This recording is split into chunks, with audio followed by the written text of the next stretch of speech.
Halo semuanya, selamat datang di STM Suara Tengah Malam bersama gua Fedro Ardiansyah yang akan menemani malam-malam panjang kalian. Sebelumnya, terima kasih karena kalian sudah mau mampir dan menonton video ini. Kali ini gua akan membacakan cerita yang berjudul Antara Rumah yang Horor dan Kesalahan di Masa Lalu. Kisah nyata ketika masa lalu menghantui masa depan bagian 3 yang ditulis oleh Hafiz Wijojo dan diupload di Kaskus. Sebelum masuk ke inti cerita, gue mau ngingetin kalian untuk subscribe channel ini terlebih dahulu dan nyalakan loncengnya supaya kalian gak ketinggalan cerita-cerita selanjutnya. Oke, tanpa basa-basi lagi, langsung aja kita masuk ke dalam ceritanya. Check this out.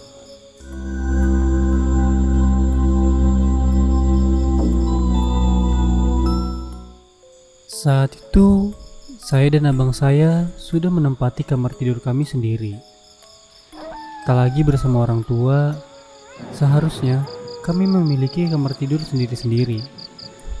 Namun ibu saya bersikeras agar kami tinggal di kamar yang sama, agar kami bisa terbiasa saling berbagi dan selalu bersama.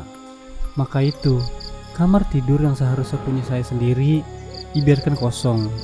Meskipun di dalamnya sudah diisi lengkap dengan kamar tidur, meja belajar, dan lemari.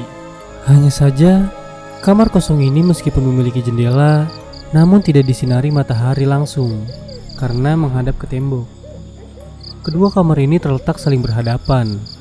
Pintu kamar kosong tersebut selalu terbuka. Berikut dengan pintu kamar mandi, di mana saat kedua pintu ini terbuka, dari luar kamar dapat melihat ke dalam kamar mandi. Saat itu, koleksi Gucci peninggalan kakek saya diletakkan di bawah stafel kamar mandi tersebut. Jadi, Gucci tersebut berdasarkan cerita ayah saya dibuat dari campuran tanah liat dan abu kremasi leluhur orang pedalaman Kalimantan. Makanya, kami menyebutnya Gucci Kalimantan karena tidak tahu persis apa nama benda itu. Kami bukan orang Kalimantan. Kami orang Jawa asli.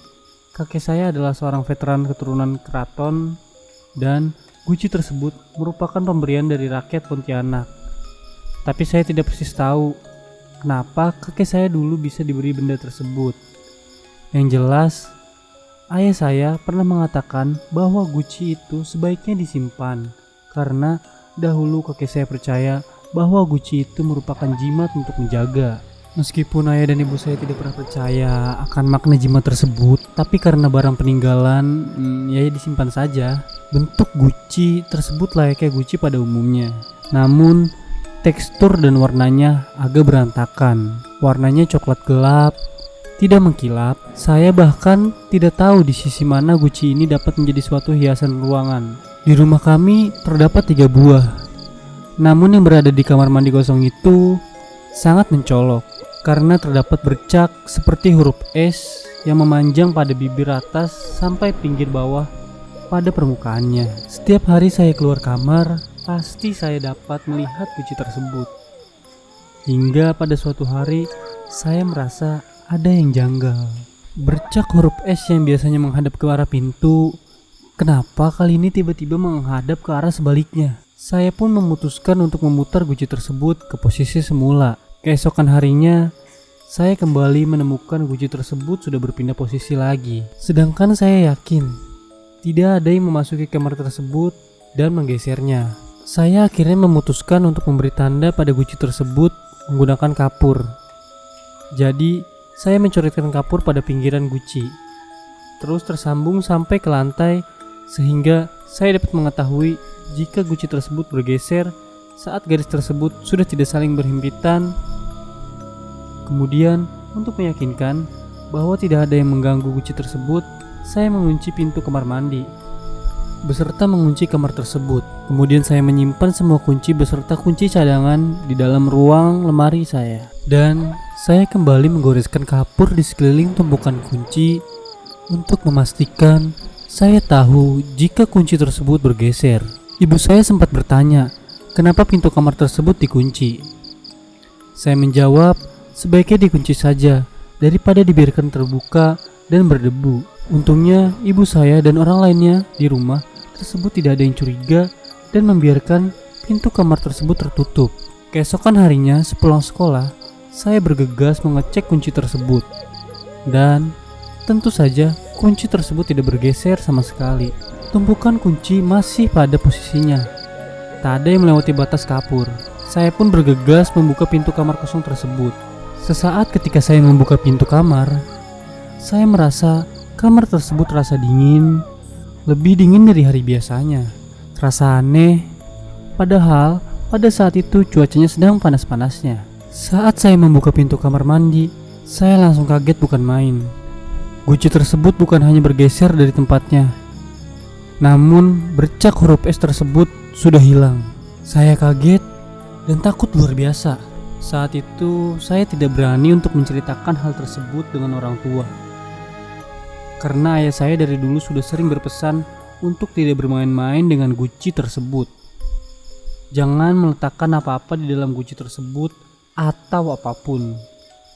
Meskipun di satu sisi ia tidak percaya tahayul yang melekat pada guci tersebut. Namun pada saat makan malam, karena tidak tahan, saya menceritakan apa yang terjadi secara detail. Ayah saya sontak memarahi saya dan apa yang sudah saya lakukan. Dia bilang, "Sudah papa bilang, jangan main-main dengan guci tersebut. Papa memang gak percaya apa-apa di situ. Tapi kita gak tahu kalau emang ada apa-apa dari sananya." Ayah saya langsung mengecek guci tersebut dan dia menyaksikan bahwa bercak huruf S itu telah hilang dari guci tersebut. Malam itu saya merasa sangat bersalah. Namun ayah saya juga tidak dapat berbuat apa-apa. Semenjak saat itu, suasana kamar tersebut selalu terasa aneh. Pintu kembali dibiarkan terbuka meskipun lampu tidak pernah dinyalakan. Meski itu malam hari, biasanya saat saya tiduran di kamar dalam keadaan pintu terbuka dan menghadap langsung ke kegelapan malam kamar kosong tersebut, saya tidak merasakan apa-apa. Biasa saja. Namun semenjak kejadian guci tersebut, saya selalu merasa tidak nyaman. Baik siang yang terang maupun malam yang gelap, saya selalu merasa seakan-akan ada sesuatu yang sedang memperhatikan saya dari dalam kamar tersebut. Saya menceritakan perasaan saya ini dengan ayah, ibu, dan abang saya. Namun mereka hanya menjawab bahwa mungkin itu hanya perasaan saya karena telah melakukan kesalahan.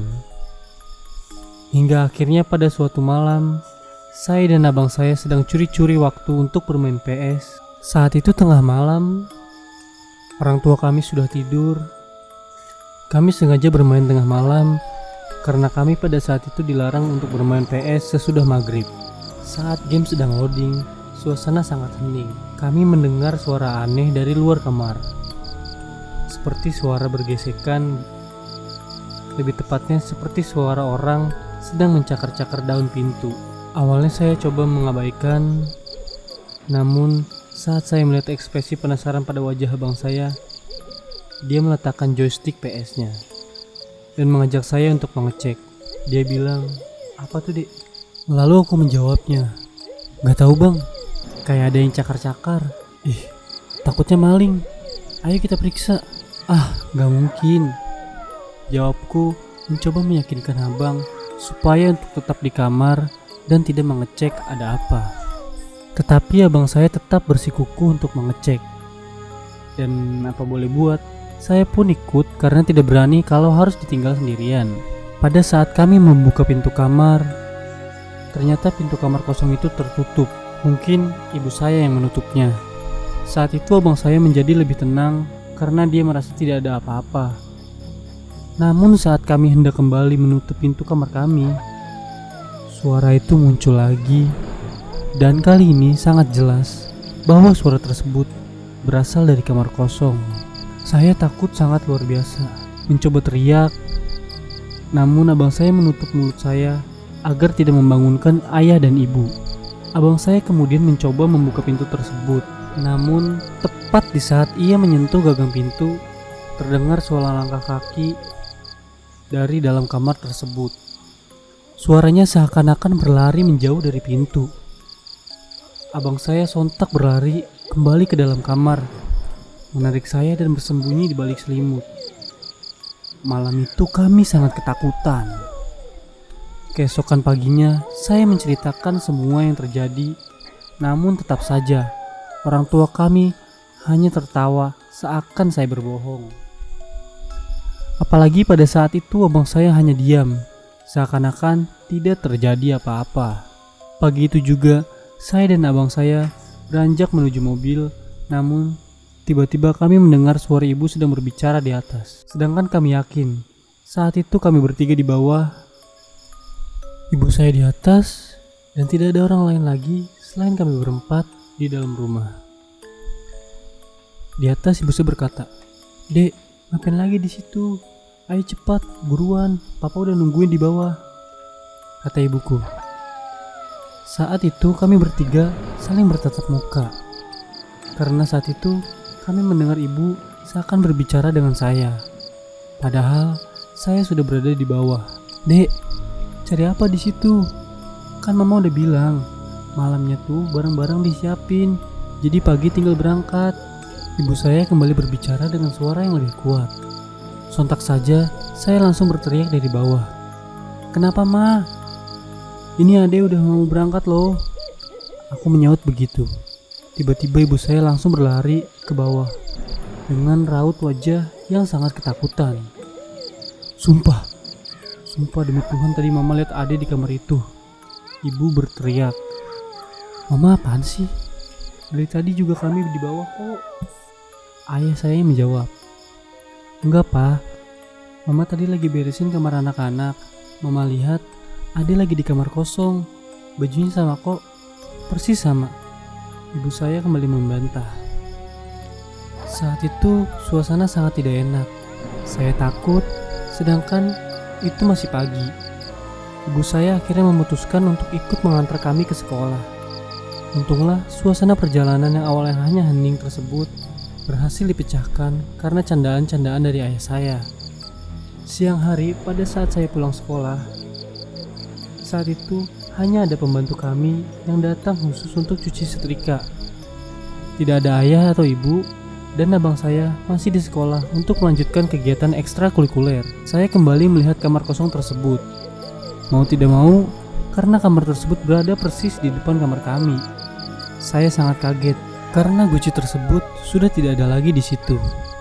Dan saat saya cek di ruang lain, semua guci sudah hilang. Saat itu, saya langsung menanyakan Mbak Wati kemana perginya guci-guci tersebut. Mbak Wati mengatakan kalau tadi ia melihat ayah dan ibu pergi membawa guci tersebut. "Gak tahu dek, tadi Mbak lihat mama sama papa bawa gucinya. Dengar-dengar sih, tadi kayaknya mau dibalikin ke rumah nenek," ucap Mbak Wati. Dan ternyata benar, saat ayah pulang, ia mengatakan kalau guci tersebut sebaiknya dikembalikan ke rumah nenek saya, dengan alasan bahwa tidak ada lagi ruang tersedia untuk memajang guci tersebut di rumah kami yang sekarang. Saat itu, saya merasa cukup tenang karena saya tidak perlu melihat guci itu lagi. Namun, oke, sampai di sini dulu cerita di episode kali ini. Terima kasih sudah menonton video ini sampai akhir. Kalau kalian suka sama cerita ini, boleh like, komen, dan share supaya makin banyak lagi orang yang tahu cerita ini. Akhir kata, gua Fedro Ardiansyah pamit undur diri and thanks for watching.